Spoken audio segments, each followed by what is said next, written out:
around town movers. Call them. You're listening to America's Web Radio on the AmericasBroadcastNetwork.com. Thank you for listening.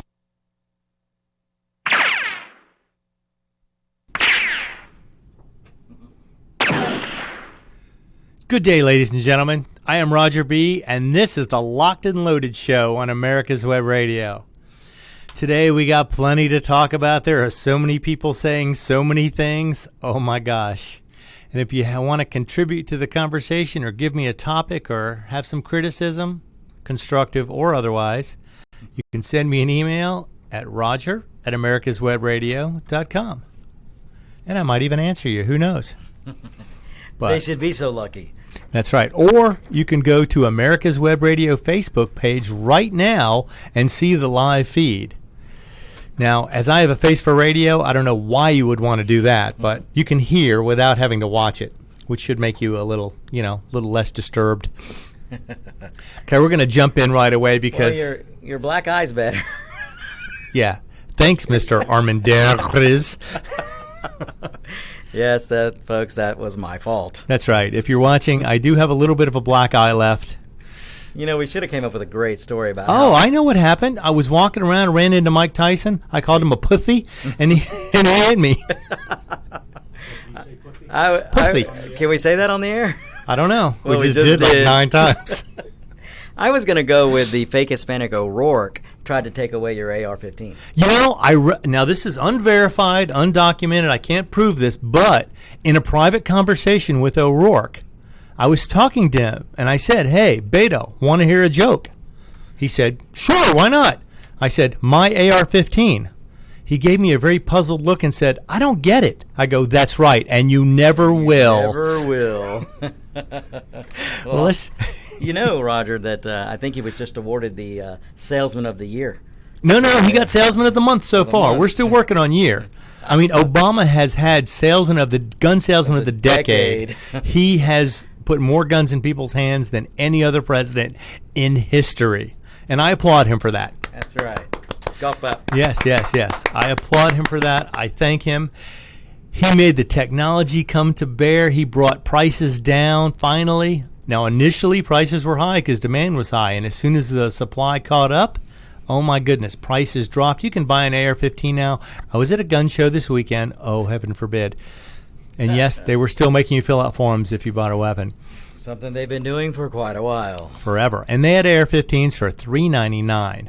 So there you go. That was the fake Hispanic Beto special. Oh, there are companies out there. Actually, I think I have some of this. Yes. I knew you would. AR-15s are flying off the shelves in an Arizona gun store when they include the Beto special.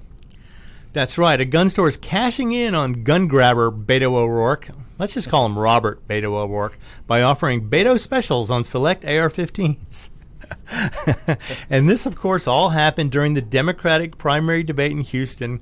A struggling candidate, Robert Francis Beto O'Rourke, vowed to seize every American's AR-15. And the worst thing about this was the crowd cheered as if they had some triumphant victory.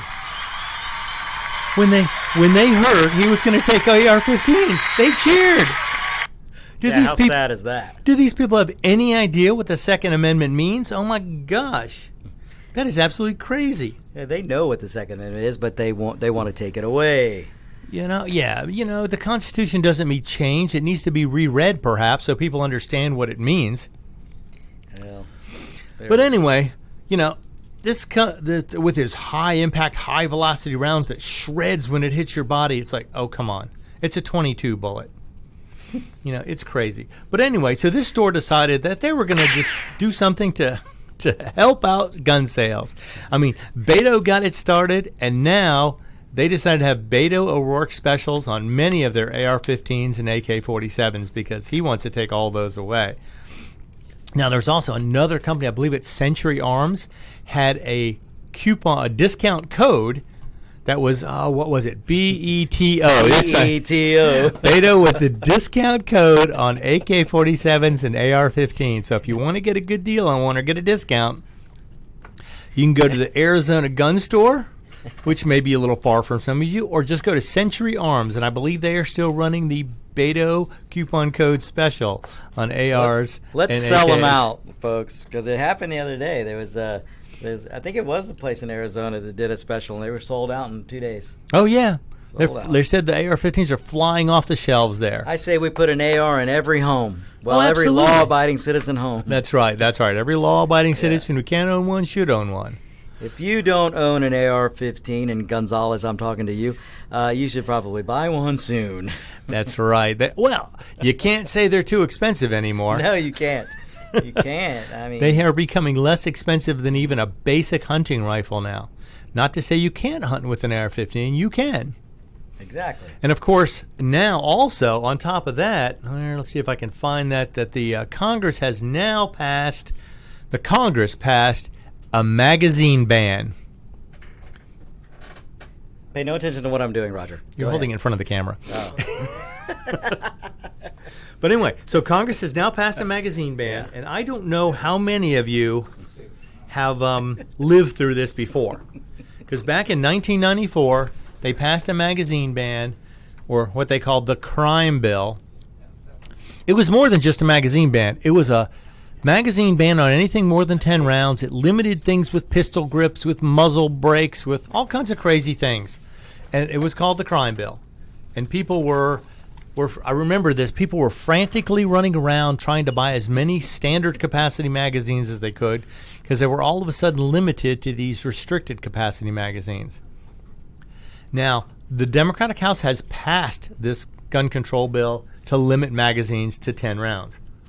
I don't know why they think 10 rounds is some magical number that's going to keep everybody safe. Because that's as far as they could count. Oh, you're David right. beat me to it. They only have 10 fingers, and without taking their shoes off, that's as high as they can go. That's called a Democrat. Hey, Democrat, I like it. I can only count to 21 when I'm in the shower, so. Well, actually, 21, 22, 23. Think about it. I don't want to know. Think about it. Okay, moving on. Yes, anyway, so they're going to try and pass this law, 10 rounds of ammunition. And they're trying to pass, of course, they're also trying to get a quote-unquote assault rifles banned, even though they already have been completely restricted since 1934. Somebody needs to remind these Democrats that AR does not stand for assault rifle. Of course not. It's Armalite. And what if we change? Now, wait a minute. Let me ask you this. Perhaps if everybody got AR-10s instead, they're 33% less dangerous than a 15. Right. At least. So with that would be perfect logic for a liberal or a Hippocrat or a Democrat. So I say somebody we needs to push come out with an AR-1. An AR-1. I like it. So that way it's 14 less than a 15. 14 less than a 15. Of course, for those of you who know, the AR-10 fires a much bigger, more dangerous bullet than an AR-15 does. Don't tell anybody. And these morons are still trying to ban things that they have no idea what they're talking about. There was that one idiot, the 30 clip magazines. He didn't even know what any of the words meant, and he just kept spouting them off as if he was some sort of expert about ghost guns. Yeah, 30 magazine clips per second. I was going, I have no idea what that means. And I'm pretty well versed in gun terminology, and this guy had me completely confused. And apparently these guns do it all by themselves, thus they are assault weapons. Now, if you use a rifle for defense, does that make it a defense rifle instead of an assault rifle? A doctor of defense. That's right. Yeah, a defense rifle, a DR-15. I like it. That's what that's great. We're gonna rename. Well, we'll just rename it right now. Legend Dave just came up with that one. That's now right. we got. That's why they call him the legend. The DR-15, Defense Rifle 15. It is no longer an AR-15. No. We're going to get rid of the Armalite tag and just go with Defense Rifle 15. So you let the fake Hispanic Beto let him know he can have all the AR-15s. He just can't take our DR-15. Yes, because now we identify as a defense rifle. My weapon identifies as a defense weapon. Absolutely, and I will not stand for anyone offending my DR-15. Don't misgender or misidentify my rifle. And she is a DR-15. And I'm tired of the fake Hispanic Beto. He's already what do they call it, culture appropriating. I will have none of that on my DR-15. That's right. She will remain a defense rifle. You call her an assault rifle, that's offensive. That's offensive. And I'm offended by that. Yeah, so anyway, the House passed this magazine ban, and they passed an assault rifle ban. There's only one problem. We have a Republican Senate right now, and they have vowed not to let any of these bills come to a vote or be voted on. So, they're still defending our Second Amendment rights for now. For now.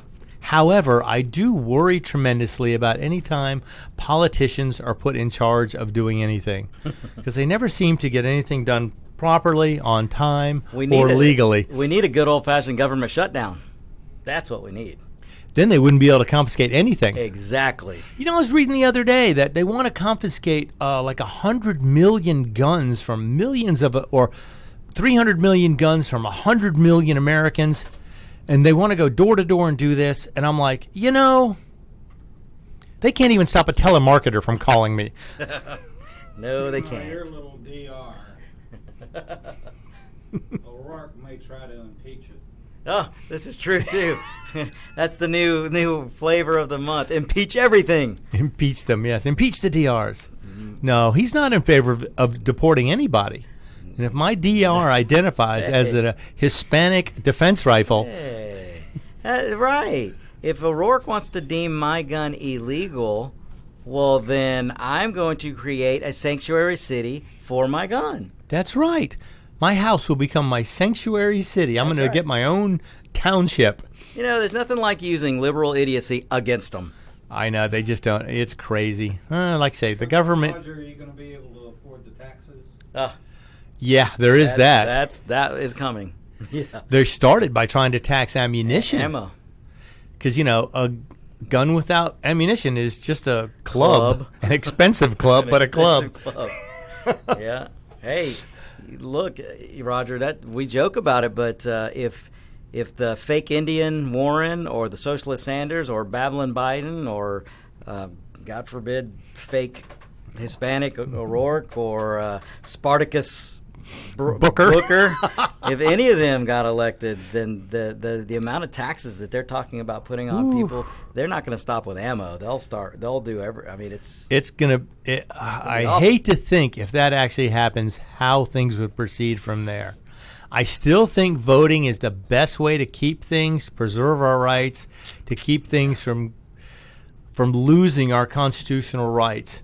The courage to vote, and the courage to vote maybe differently than you were raised, being told you had to vote. Well, look at the issues. See where your party stands or where your candidate stands. I'm not pushing one party over the other at all. I'm telling you, vote for the person who most likely represents your beliefs. I mean... And if you're a gun owner, it ain't a Democrat. Not so far. They have not shown any leniency towards anybody who's a gun owner, whether they're legal or not. Now, understand, illegal gun owners, I hold them very little respect. Well, what about the Black Panthers? As long as they are legally allowed to own a weapon, they can have a gun. Yeah. The white supremacists, the black supremacists, the Chinese supremacists, I don't care who they are. If they're legally allowed to own a gun, they can have a gun. Those Chinese supremacists, we got to watch out for them. I know. Watch your cats. No, yeah, they might have. But that's a good point, though, Roger, and that's what your show's about: the lawful owning and the lawful, let's say, practicing of the Second Amendment. Right. I want somebody next to me who's a protector, defender of the Constitution of the Second Amendment. I could care less what color you are, what country you originated from, or even what planet you come from. As long as we share the belief in defending the Constitution, I will stand by you, brothers and sisters, and do this. We'll be right back. This is America's Web Radio, and you're listening to Locked and Loaded. 45 years of experience is behind the most trusted name in auto transportation. Passport Transport, the first and finest today. That's why Passport Transport is the preferred auto transport for major auto manufacturers, concours, museums, tours, and collectors, and should be your choice from across the state to across the country. When you have the need, go to PassportTransport.com and enjoy the peace of mind referenced experience will give you. Passport Transport. Hi, this is Steve Ronaldo, host of the Classic Car Show on America's Web Radio. Just talking to you about antique car insurance. I think that if you're looking for the best coverage for your classic car, consider J.C. Taylor Insurance. They've been my insurer for years in this hobby and have the top rating of all of the insurance companies in the hobby. When you get ready for insurance, call J.C. Taylor or visit jctaylor.com on the internet.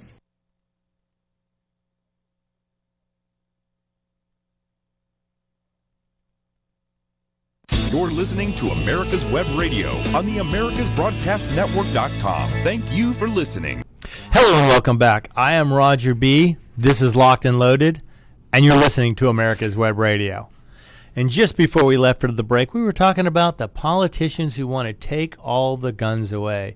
Beto O'Rourke in particular started this. The fake Hispanic. The conversation, the diatribe, the language, the discussions. Let's take everybody's AR-15s away. Let's take everybody's AKs away. And whatever else they deem to be an illegal weapon.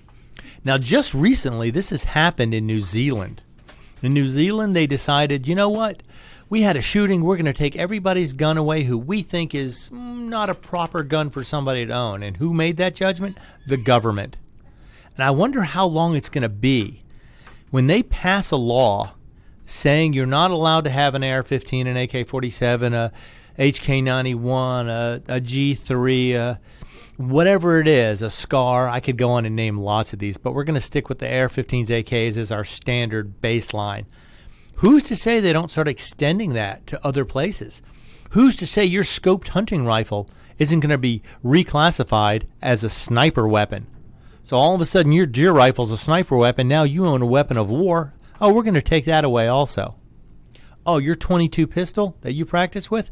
Well, that's used by assassins a lot, so that's an assassin's weapon. We're going to take that away too.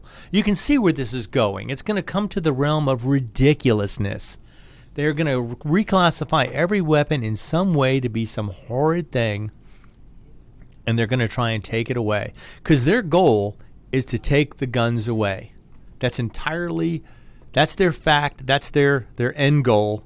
And I'm going to read you a little something that I saw today that made me think about everything like this. Okay, the only reason after 243 years that the government now wants to disarm you is that they intend to do something that you would shoot them for.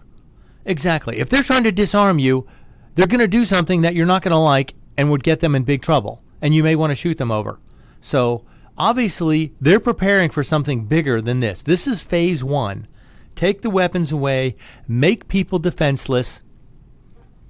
Then it's much easier to do whatever you want. You know, and our government was supposed to be small. It was supposed to be run by the people. And one reason why the Second Amendment even existed was to be able to fight tyranny if it ever appeared in the government. To be able to stop the government from going beyond their bounds, from going beyond their legal limits of what they're allowed to do. That's why the Second Amendment was there. Paul Revere did not ride through the streets of Massachusetts, Boston, and yell, "The deer are coming, the bears are coming, the raccoons are coming." No, he yelled, "The British are coming." The Second Amendment is not for deer hunters. Granted, it defends your right to own a weapon for deer hunting as well as anything else. But it was written originally to keep the people armed, to keep the government honest, and to stop any possible tyranny. As you have to remember, when America was founded, it was a colony of Great Britain. And Great Britain ruled the colony. The colony there considered themselves British subjects. But after a couple hundred years, they started evolving or changing their ways a little away from what the British wanted, and then the British decided to tax them to pay for all their mistakes. But the people in America could not vote. So it eventually led to the Revolutionary War, which led to our freedom and the creation of one of the greatest nations on earth. Still. I don't care what you say. It's still one of the greatest nations on earth. The great thing about it is if you don't think it is, you can vote to change it. Or if you don't like the way things are here, you don't like our Constitution, you don't like the rights you have here, you're free. Free to leave.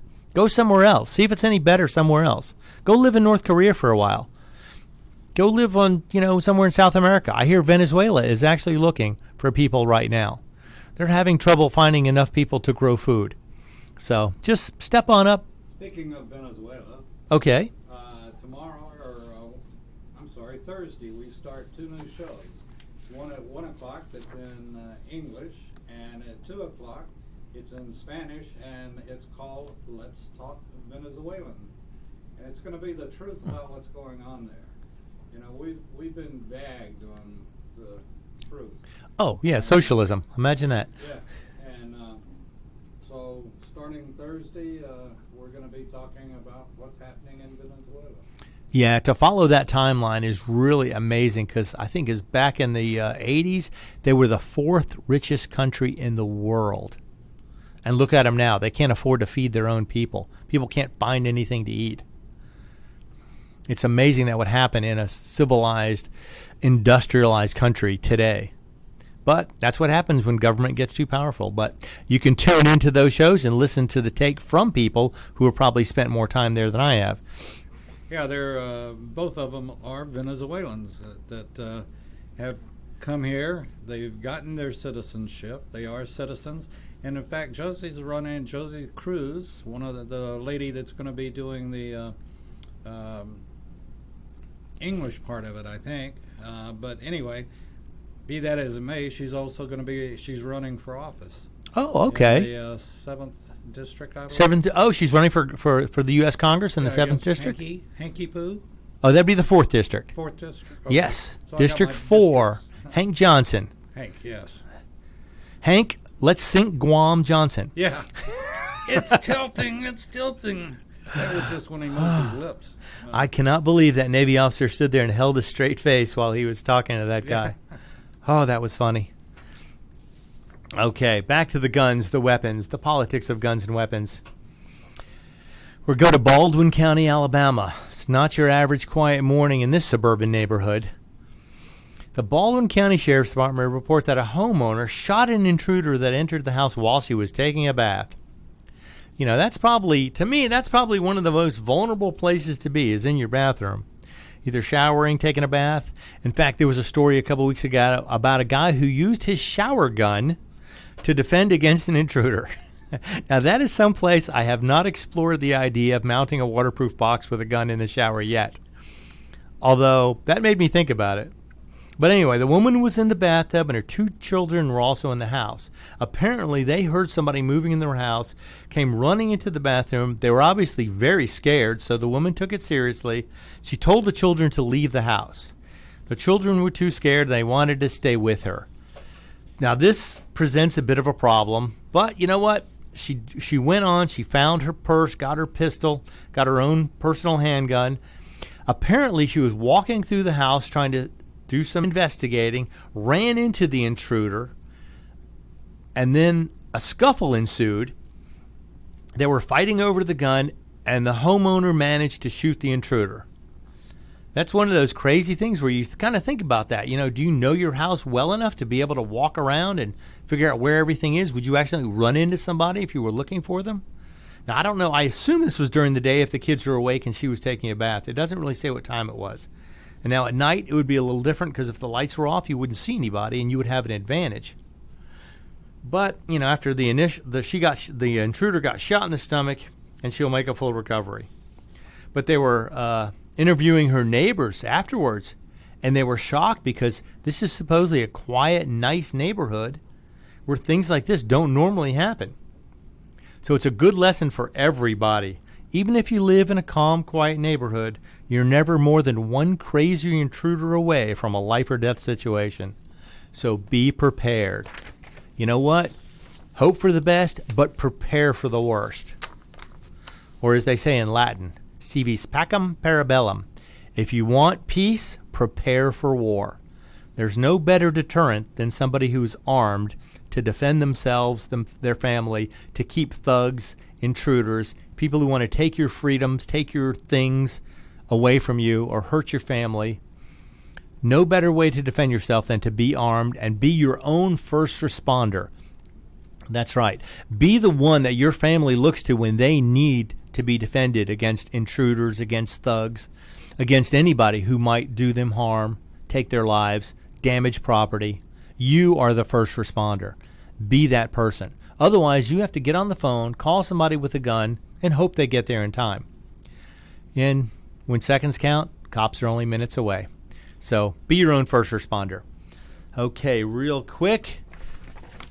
Part of being a good citizen and having your own weapon is getting the proper training to know how to use it and not be a detriment rather than a benefit to yourself and to your family, to others around you.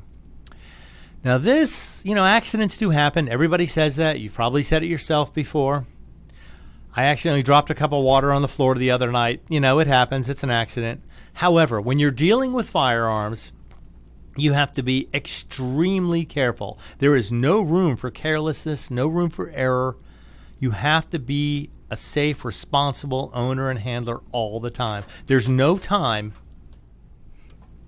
when you can let this slide. Being the expert that you are on weapons, and we'll restrict it to pistols because they're generally the ones that people seem to have a problem with. I've been around weapons ever since the Red Ryder BB gun, and You'll shoot your eye out. yeah, that's how it was. Yeah. Anyway, but there's truth in that as well.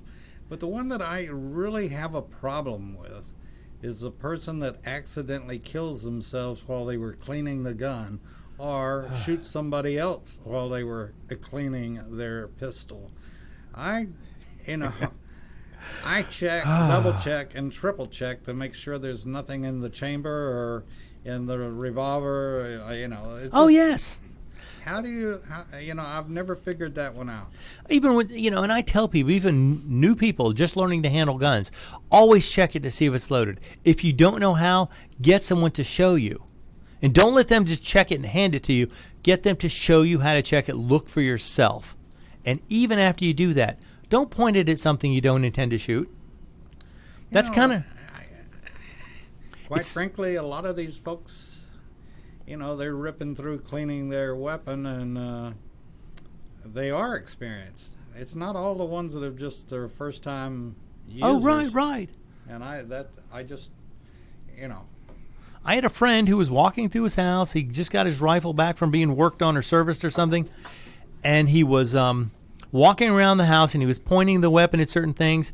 And he ended up pulling the trigger when he was pointing it at one of his wife's big flower pots. Blew the things to complete shreds. He never checked it to see if it was loaded after he got it back from the service place. They apparently gave him back a loaded weapon and didn't check it. That's why you always check your weapon. You never know. Well, these guys apparently, okay. First of all, these guys were, they were safety officers at a range apparently teaching a class. So let's go to this. 2 of them went to the hospital Sunday with gunshot wounds after accidentally firing a gun at an event at the shooting range. Oh my goodness. Apparently one safety officer attempted to give a demonstration by using a dummy weapon, but he grabbed a real gun by mistake. The man fired the gun while his hand was in front of it, and the bullet traveled through his hand and into the abdomen of the second safety officer. So he got a 2-for-1 with this one. Oh, now I don't know what kind of dummy weapon they were using, but most of the time, if you're going to be official about it and provide official training, they have what they call blue guns. They're lumps of plastic. They don't function. You can't put anything in them. They're just molds of actual weapons. Obviously, they were not using this one. They were probably using some sort of dummy gun, a little airsoft gun or something. Now, unfortunately, blue guns are not cheap. They're expensive. They're $50 to $70 each. The rifles are over $100. And an airsoft gun can be had for $10 or $12. So I understand they decided to use an airsoft gun probably for training. Didn't pay attention, picked up the wrong one, shot himself in the hand, went through his hand into his partner's stomach. Never a better way to teach a lesson than by demonstrating the wrong way to do something. Those people in that class will probably check every weapon 3 times before ever pointing it anywhere and be careful where they do it. And I'm thinking, even if it was an airsoft gun, Still, you can put an eye out with that. Check it first. See if there's a BB in the chamber. You don't want to hurt anybody. But anyway, so, that's why it's called an accidental discharge, because they didn't mean to do it, I'm sure. But anyway, so this guy shot his partner and himself all with one bullet. Sort of like words on a radio station. You can't ever take them back. Once that bullet is gone, you can't take it back. Yep, and every bullet fired has a lawyer attached to it. So we'll have to see how that goes. Oh, yeah. So we are going to have to take a break here for a few minutes, but we will be right back because there's plenty more guns, weapons, and politics to discuss here. Perhaps you are struggling to cope with the disease of addiction. If not, you probably know a family member or friend that needs help in battling the cravings and the personal and professional damage done by the effects of drugs or alcohol. Get a pen and paper and be ready to write down the following. These are the issues that the trained staff at the Atlanta Healing Center address and treat every day. Their doctors and counselors with over 40 years of practice in the field of addiction can treat the suffering individual in a thoughtful, compassionate, and experienced manner and guide him or her along the path to recovery. So call 770-696-9862 and speak to a knowledgeable staff member about how you or your loved one can be helped to enjoy a better and healthier life. More information is also available on the website at www.atlantahealingcenter.com.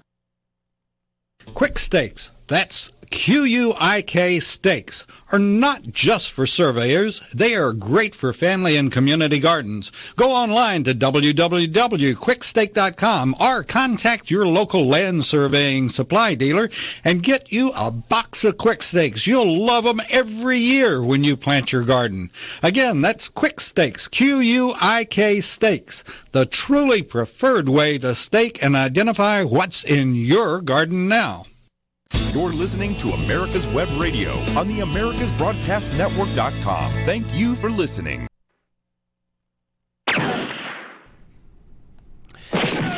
Hello, everybody out there. This is America's Web Radio, and you're listening to the Locked and Loaded Show, and I am Roger B. And we're going to talk about self-defense for a little bit. Before, we were talking about idiots trying to teach self-defense and shooting themselves in the process. Not the best way to have self-defense if you shoot yourself. So, and then, okay, now this story comes to us from in Houston, Texas. This is going to be difficult. I'm going to try and describe the scenario the best possible way I can. But if you get a chance, there's a video on a website called lawenforcementdaily.com. This is about a man who was being carjacked at his own house. He was parked right in front of his own driveway. He was parked in his driveway in front of his garage at his own house, and he got carjacked. And it starts off, you just see the car sitting there, and you see a man walking down the sidewalk kind of slowly, and there's a car parked in the background, kind of on the side of the street there. So this man's walking past this man's car. Apparently all this was filmed on a home security system. So he had cameras on his house. So there's a great video of this if you go to the website, lawenforcementdaily.com. Watch this video about the man being carjacked at gunpoint by a group of people at his own home. So just as he starts to open the door, one of the thugs runs up to the side of the car with a gun drawn, pointed it at him, and the guy just grabs the door and tries to close the door, but the guy manages to get the door open, stick the gun in his face, and he starts dragging the guy out of the car. And then a second man runs up who got out of the car that was parked in the street, and now the car parked in the street is moving up behind the car being carjacked. A second guy gets out, helps the first guy, push the guy down on the ground. They start going through the guy's pockets. Maybe they didn't have the keys on them. So they go through his pockets. They got him face down in his own front yard, apparently, or whatever house he was parked in. And then in the background, you can see this silver car pulling up. More people jump out. Some of them jump into the car. Others of them jump back into the silver car. And they manage to get away with this guy's vehicle. But the weird thing about it is it happened so fast. The guy was getting out of his car. He hadn't even set foot out of the car yet. As soon as he cracked the door, this thug was walking behind his car. And as soon as he saw the door open, he ran towards the car, drew his gun, and pointed it at the guy before he even got a foot out of the door. Now, that probably gave him the half a second he needed. He tried to close the door again, but unfortunately he didn't lock it. And even if he did, I don't know that these guys wouldn't have shot him through a closed window. I don't know. You never know with something like that. But it's tough to think. I mean, I put myself in this situation, and I like to think I'm reasonably experienced. I take training classes. I don't train as much as I'd like because I'm not a full-time, gun runner. I'm not a police officer. I'm not a law enforcement official. I don't live the lifestyle where I have to carry a gun all the time for my job. I do it for my own personal protection. But this guy was caught completely unaware. He was just yanked out of his car, shoved down in the front yard, and these guys grabbed whatever they wanted out of his pockets and took his car. Now, later they found the car, and apparently they have no leads as to who these guys are yet. But there is full video. You can go watch the video, and you can see these guys. They found the car later, but have no leads. So that brings me to my final point of the day. After watching this guy go through this, I'm thinking, how situationally aware are you day to day? Do you see what's happening around you? Do you pay attention to things? When you walk into a fast food restaurant, let me say, okay, now situational awareness is something we're all born with to some extent. We look around, we observe things around us, but generally in a civilized society, we rarely have to hone that skill or develop it beyond basically not walking into a manhole, not falling into a fountain, or walking out into the street into traffic. We look both ways before crossing the street. But it seems like more and more with everything going on, with criminals getting away with more and more, with policemen becoming more and more powerless, it seems like more and more we have to take responsibility for our own protection. And it just seems crazy. And after seeing this video of this guy getting carjacked in his own front yard, it seems like anybody threatening your life, do you really want a guy coming to your house minutes away when that guy's there now robbing you, carjacking you? Do you want to wait for him to get there? When it comes to defense force against potential deadly threats, too much force is almost enough. When someone is threatening your life, nothing is off the table. There's nowhere you shouldn't go to protect your own life. But in order to be prepared, you have to be aware of your situation. Now, I'm not saying you have to be 100% on edge and wound up tight all the time, but you have to be prepared to go into defense mode at a moment's notice. Now, this carjacking victim, he was caught completely unaware as he got out of the car. Now, I did notice a few things about the video that I would hope would catch my attention before the situation escalated, such as the guy walking behind his car. The sidewalk was probably 20 feet behind the end of the car, so he was right there. It was, he was within vision of a rearview mirror. He could see this guy walking behind his car. And I know if I was sitting in the car and I looked up and saw somebody in the rearview mirror, I would wait until they passed, or I would keep an eye on them before I did anything, or at least I would grab my weapon, and if he attempted anything, I would be much better prepared. Because as soon as that door opened, if I saw a weapon, I'd be firing until he was on the ground, until the threat was neutralized. But most people in their own neighborhoods, they think their neighborhoods are safe. They think they're pretty quiet. That's why we move to certain neighborhoods. We go to neighborhoods because we want the safety. We want the peace of mind that we have that comes with knowing our neighbors and moving into a place where we think the safety is there. Yeah, Roger, I want to throw out one other thing and say, you've put your bet on the table. Well, I'm going to double it and say, a man is vulnerable. It doesn't matter whether you're my size or your size or what size you are. A man is vulnerable, like you watched the video. But a woman is twice as vulnerable. Some of them are. Most of them, I'd say. Not all, but by the way, in the case that you just presented, if he had his finger on some pepper spray, he might have been able to deter the guy enough to get back in the car, start it up, and drive away. Yeah, exactly. So your choice of weapons, what am I buying this for? Am I buying it to shoot somebody, or am I buying it for momentary self-defense, or, Yeah, there's always people who say, well, I don't have to keep it loaded. If I just have the gun, then that'll be enough to scare people off. I would not place a bet on that anywhere. Nope. Because, I'll say, it's like, but you got to see, these people think their neighborhoods are safe. That's why they go there. But think about this for a minute. Criminals are not going to go where they have hard targets, where they know people are armed, where there's nothing to steal. They're going to go to neighborhoods where they know people have things that are valuable. They're going to know where they know people are more relaxed and not as on edge. They're going to go where they have an easier score, have an easier time of it, because criminals are cowards and they're lazy. Yep. Now, I personally have a much longer driveway, but there are certain things I do to protect myself as well.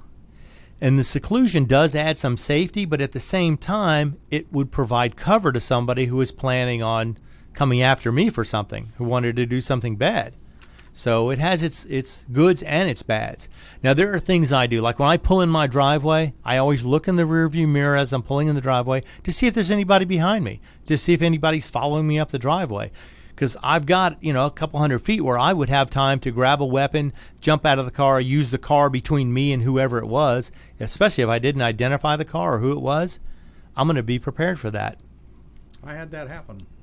Somebody followed you home. Yeah, this was, I'd been at a recording session and for some ads that we were doing, and they fell in behind me about, when I left the place I was at, they fell in behind me about a couple of blocks or less, and were on my tail all the way home, and it wasn't hard to pick up on them. And unfortunately, this was before telephones in the car. So oh, right. So you were your own first responder. I was my own first responder, so just to make sure they were following me and possibly had ill intent.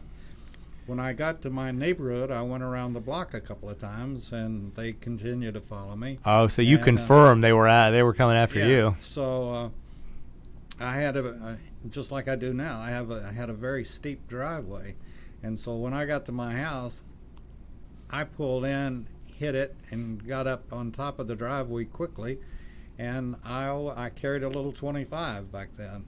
Hey, a gun is better than no gun. And illegally, but this was back before the carry laws in Georgia. This was many, many years ago.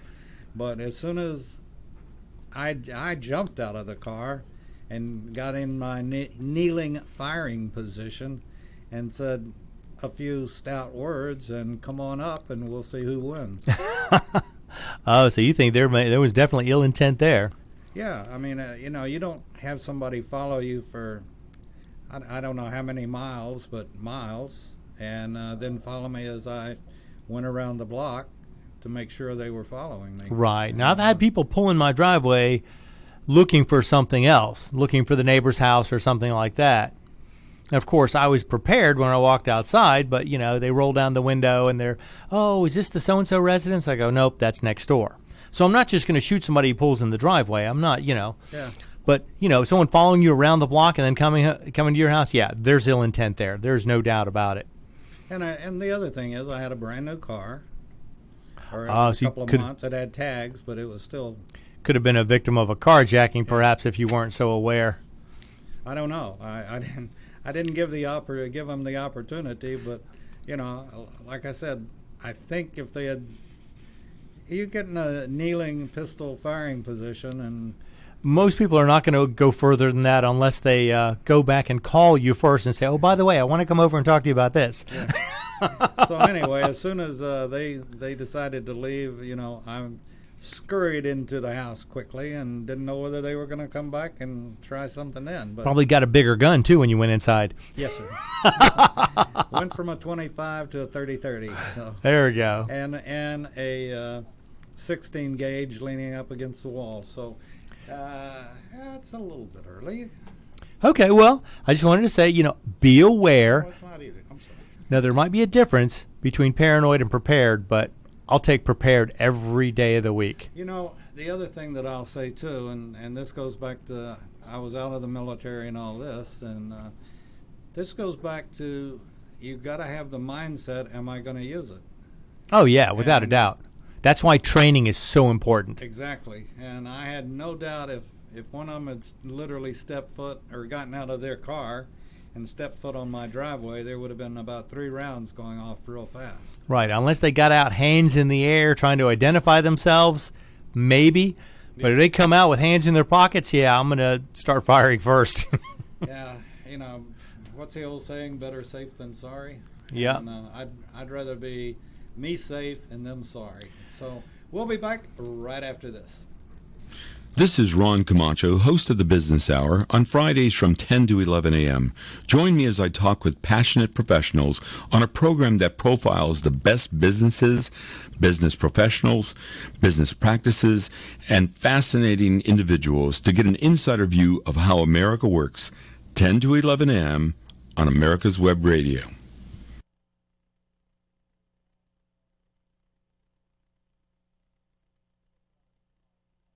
The Docs for Patient Care Foundation is your way to join the fight and become a member of an organization created by doctors for patients dedicated to fighting for your healthcare freedom and preserving the doctor-patient relationship. Get a pen and paper. Write down www.docsforpatientcarefoundation.org. That's www.docsforpatientcarefoundation.org.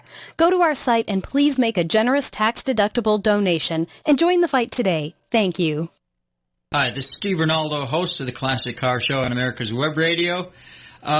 Just talking to you about antique car insurance. I think that if you're looking for the best coverage for your classic car, consider J.C. Taylor Insurance. I've been my insurer for years in this hobby and have the top rating of all of the insurance companies in the hobby. When you get ready for insurance, call J.C. Taylor or visit jctaylor.com on the internet. You're listening to America's Web Radio on the AmericasBroadcastNetwork.com. Thank you for listening. Hello, everybody. Welcome back. You're listening to America's Web Radio. This is the Locked and Loaded Show, and I am Roger B. Oh, Now, by the way, did you give Trump permission to use that? what? Locked and loaded. No, it's a generic term. Anybody in the military or police would know what that means. Well, Locked he's and only the loaded. commander-in-chief. Oh, is he using it then? Well, Yeah. he's commander-in-chief. He has more right to it than I do. Well, He commands the mentioned- entire army. He mentioned to Iran that we were locked and loaded. That's right. That's right. That's exactly what I mean. You know, you be prepared. Get ready. Now, we were talking about situational awareness. Now, this is something that people have to learn. It's not something you know too much of because in a civilized society, we get lazy. Now, here's an interesting way to do things to kind of hone your sense of awareness. And you can do this today. Every place you go into, I want you to look around and size people up. Try and look around. See who you think might be carrying. See who looks like they might be the least threatening person in the room. Does anyone stand out as odd or different in a weird way? Now, weird way. I don't mean the vaping, man bun having, skinny jeans wearing dude with the hula hoops in his ears. He's just expressing his individuality. I'm talking about the guy with an unusually large bag with him, or the guy who has a hand in his coat pocket even though he's inside. Or if you sit down at a fast food restaurant, do you try and take a table with a good visual vantage point? Do you keep your eye towards the door or on a majority of the people who are in the place? Do you try and sit with your back to the wall? Now, this back to the wall thing, it's actually a very old instinct that men especially have had since caveman days, when the man would sit facing or sleeping the entrance to the cave to see any danger coming in, and he would help protect the family or the clan or whatever it was he was with. He would protect them from danger by being a first responder. He would look to see what was coming through the entrance of his cave first. Then they developed doors and things got a little easier. But when you walk into a place, do you scan left or right to see what's going on?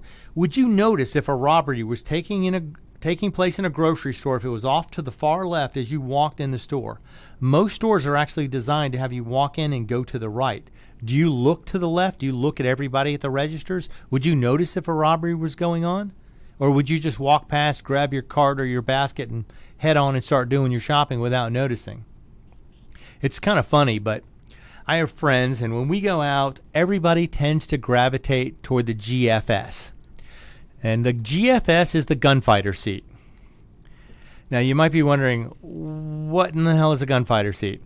Well, it's usually the seat with the best visual vantage point. But along with this seat, if you get the seat, comes great responsibility. You have to be the one to spot the guy walking into the restaurant in a trench coat on a 90-plus degree day. And you point them out to everybody else at the table who is like-minded. Now, of course, in order to claim the GFS, you must be carrying, obviously, because otherwise what would be the sense of that? But it's just things you can do every day to try and enhance your awareness. And, and start off just thinking of it as a game. Just walk in and try and look around at everybody sitting there and see what's going on. See what they're doing. Are they sitting on their phone? Are they darting their eyes nervously around the room? Or they seem to be looking at their watch? Are they waiting for somebody? Is somebody rustling a bunch of kids in the corner trying to keep them calm, eat their food? Or, keep them calm in a grocery store while they're trying to shop? If you see a guy walking around taking pictures of a store, then that's something to be aware of. Or if you're in a Walmart and somebody's walking around with a AR-15, you might be a little suspicious. Absolutely.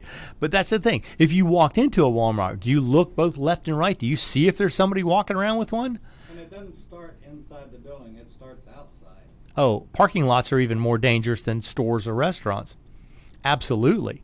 When you get out, whenever I get out of my car, I check my mirrors. I look around the car to see if anybody's waiting for me, because that would be a perfect place to have an attack. And coming back to your car. Yep. And especially, again, for women in parking lots. Yep. They can be even more vulnerable because most men think they can overpower women if there's no weapon involved. Absolutely. But even with men, you come out, you've got stuff in your hands, that's probably puts you at a much more vulnerable position. And you have to consider, if you saw somebody, would you be able to just drop everything, grab your weapon, and proceed, or would you try and fumble to keep your stuff from hitting the ground? I mean, you have to get your priorities straight. Your life is more important than anything you just carried out of the Walmart. It's also more important than your $3.99 bag of food from a fast food joint that you just walked out with, assuming you didn't use the drive-thru. But yeah, I mean, that's something. Just be aware of things every day. Pay attention. We had another incident, and I used to work at home, and my wife had gone to the grocery store, and I heard her come back in, and I knew she'd obviously bought groceries, and I was going to carry them in for her, but a guy had followed her from the grocery store, and was rather surprised when I walked out of the back door and through the garage and walked out, and I wasn't even carrying, but he hadn't gotten out of his car, but he took off, and I asked, what the hell's going on? And she said, well, when I left the grocery store, I noticed that he was next to me, and she hadn't noticed that he followed her all the way home. Yeah, and they're just you never know, and you can't be too prepared, in my opinion. Right. And I know a lot of people say, oh, you're so paranoid. It's like, no, I'm prepared. You do relax, but you also have to look around, be aware of what's going on, especially right now. With the way things are going, people are arguing with people over political opinions, threatening to kill and hang people or, cut people's heads off because of where they stand politically. This is ridiculous. They're making death threats. Oh, no, it was just a joke. Well, when you're holding the head of a bloodied president saying it's just a joke, I don't think that's a joke. That's where you cross the line. And you give other people the idea that that's okay. So you always have to be aware, be careful, look around. Next time you walk into a fast food place, I want you to scan the place completely and see where you're going to sit. Especially if you're carrying, you look around, you see, where do I have the best vantage point? Where can I see the door? Where can I see where people are coming from? Is there a spot I can be against the wall and be able to see the whole restaurant from there? Now, also, a lot of places have a lot of windows, and windows are probably easier to see people coming and going, especially you see somebody in the parking lot from a window, and you see them heading for the front door, and you see them carrying a weapon or something like that, something they probably should not be carrying in their arms as they walk into a place. That gives you an advantage. Then again, you have to be aware of where your exits are. Is there more than one of them? Are you paying attention to where they are? Be aware of who else is in the restaurant. If something were to happen, you look around and you decide, who would be most likely to jump up and help defend the people in here? Who would be most likely to fight back? Who would be the one who I could count on for backup possibly? Now, of course, you don't know this until you actually get to know people, but you kind of learn to judge them. And yes, you are profiling, absolutely. But you're not hiring these people for a job. You're just trying to determine what their mindset might be. The guy who's wearing a military shirt, who's pretty puffed up, he's been working out. He may be the guy you can say, okay, he would be somebody for backup, perhaps. He would be somebody I could count on. If something happened, he might be somebody to coordinate with to help save the rest of the people in the restaurant. You never can tell. A good analogy to this is the lady that stands up in front of you in the airplane and says, note that the overhead doors are here, and points to them, and here is your other escape route. She's not saying, hey, the plane's going to fall out of the sky. She's just saying, if you need it, know where it is. Don't be paranoid, but be prepared. That's probably the key thing today, is to be prepared. So this week, if you don't already have too many things to do, give it a try. Who knows? It may save your life one day. Or might make all your friends think you're just ridiculously paranoid. But remember, there's a fine line between prepared and paranoid. And if nothing happens, you're paranoid. But if something does happen, you were prepared. So it's all a matter of perspective. It's like in history. At the end of the day, when you look back, you always see things a little differently than when they actually happened. So that's something we want to do. Be situationally aware, be prepared, and be prepared to defend those you love, your property, yourself, and not be afraid, but be observant. There's nothing wrong with looking around, seeing what's going on around you. Besides, it gives you an excuse to put your phone down for a few minutes and actually see people. You never know who you might run into. You might meet your next ex-wife. Who knows? That's all you have to do. Find her grocery shopping. At least she knows how to cook, unless she's buying all frozen foods, in which case... Yeah, I know. Most women are thinking, oh, yeah, like just women shop. Yeah, there's guys out there shopping too. Watch what they get. You may find a guy who's a great cook as well. But pay attention, because, bad guys usually aren't as good about hiding their intentions as they would think they are. They definitely will give signs that something is going to go wrong, that something is going to happen. So be prepared, pay attention, and don't let anybody get the jump on you. Like I say, if you get a chance, watch that video on lawenforcementdaily.com. It will scare the bejeez out of you. I think you hit it too, that and I've had cops tell me exactly the same thing, that the bad guys aren't going to come to an area that they feel like most every house here has guns. Or is poor and doesn't have anything to steal. Yeah, but, they don't want to run into a gun any more than you want to have to pull it. But, that can happen. And your phone can go off when you weren't expecting it to. And that's a rookie mistake. I know. You got it. Well, things happen. What can I say? Anyway. Okay. No, you're right. You can't be too prepared. That's right. And start off small. Like I say, next time you walk into, I know a lot of people drive through, but if you walk into a fast food restaurant, pay attention. Walk around. Or look as you walk into any store, any place you go into, look to left and right, full 180s. Look to see people, pay attention to who's there, see if you see anything unusual. And as they say, stay frosty. It means be aware, be careful, pay attention. A lot of things can be avoided if you pay attention. Or as they say, stay frosty, my friends. Who says that? Law enforcement, military, anybody who's a gunner for a living. If you carry a gun for a living, you tell your fellow workers, your fellow mates, stay frosty. I thought it was, I got your 6. There's that too. Oh, okay. But it's just a general warning. As everybody goes out, you tell them, stay frosty. It means just be aware, be careful. And I want all our listeners on America's Web Radio to stay frosty and be aware. Well, with that being said, we're going to have to bail out of here. Roger, thank you as always, and good show, and we'll see you next week. Hello, I'm Dr. Mike Karuchek.